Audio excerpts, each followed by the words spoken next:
everybody, this is Erica Serwin from Pink Buckaroo Designs, and today I'm going to show you how I stamped this beautiful reindeer on this wood slice to make an ornament. Now I want to tell you about the wood slices. They came from Etsy. I ordered 50 of them from someone who sanded them and put holes in them for me, and they were relatively inexpensive.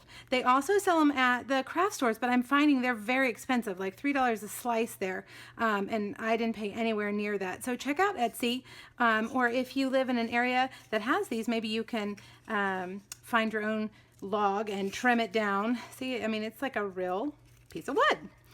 All right, so I had to do some experimenting in order to get the embossing to work on this. I will tell you, as you see, not every wood slice is the same, including the texture of the wood slice.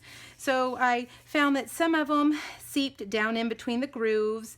Some of them, a lot of times when I tried it in the beginning, I would emboss it and it would dry, but it wouldn't be shiny. Maybe it'd be shiny over here and a little shiny over here. It was like it was really seeping down into the wood. So what I did first is I took just regular Mod Podge, matte finish Mod Podge, and I just painted a layer of Mod Podge on there. And you really can't even tell. It was even hard for me to figure out which side I did it on. I believe it's this side. We'll have to see, won't we? Anyway, yeah, you really want to make sure that you seal it. That's going to keep your embossing from seeping down into the wood. All right, I think I can tell that this one has Mod Podge on it. I should have marked them.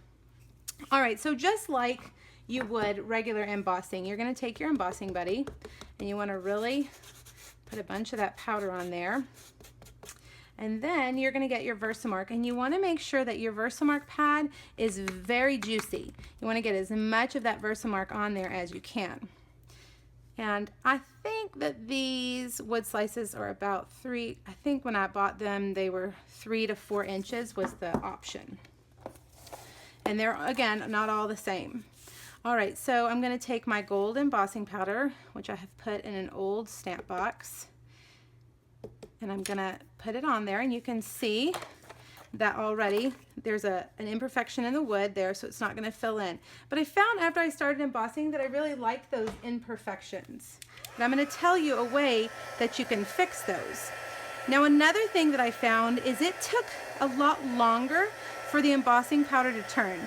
A lot of times I think it would take about, I don't know, 20 to 30 seconds to get the heat tool warmed up enough, and then I would see it immediately start to change. But I noticed on the wood it does take quite a bit longer. Now, while we're waiting for this to heat up, let me tell you a few tricks that I found that helped fill in these spots that really didn't fill in. The first is, that's starting to turn. The first is, while the embossing powder is hot, you can quickly take a spoonful of embossing powder and pour it right on top and go right back to the heat gun. Don't even turn your heat gun off, and it will fill that in. But I will warn you that that is messy, and the little sprinkles that come off of it while you're doing that can get set in other places where you don't want it to set. Now, I also found to fill in those little ridges, if I held the heat gun there enough to where the embossing powder started to bubble, it helped kind of smooth out that texture a little bit.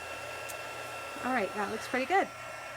And the other thing you can do, if you have a Versamarker, which is not available from Stampin' Up! Anymore, but if you have one, you can get them other places, or if you have one from a long time ago, you can fill in that spot with a Versamarker, go back with embossing powder, and heat it. Just be very careful, because I found that when I did that, my deer or my reindeer didn't look as uniformed. It kind of looked a little more splotchy, but play around with it and see. All right, so then I just took the word believe and our archival basic black ink, and I'm going to just stamp right here. Again, make sure you're pushing with even pressure, because the texture of that wood is, you know, much rougher than paper.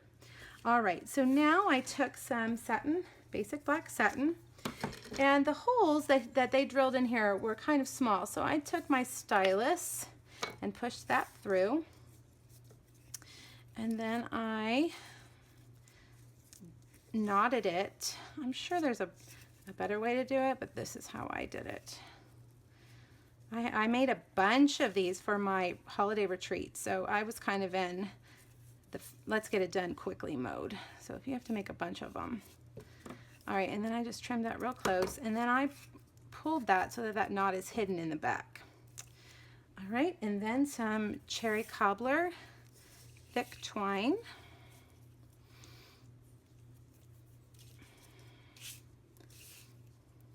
Hope I'm not out of the frame of the camera, guys. And I'm going to tie that right around. Trim that off. All right, and then I added a little bit of our gold sequin trim. And I just attached these with a glue dot.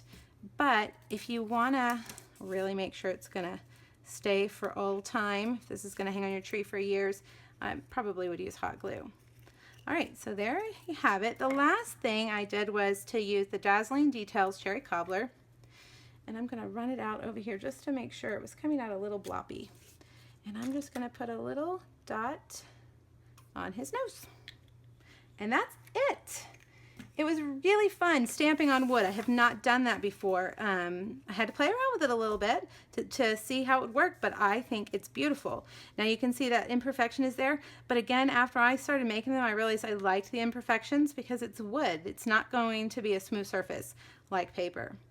Okay guys, I hope you've enjoyed this project. Let me know if you have any questions. Hop back over to my blog for the list of all the product names and ordering information. Okay, thanks. Have a great one. Bye-bye.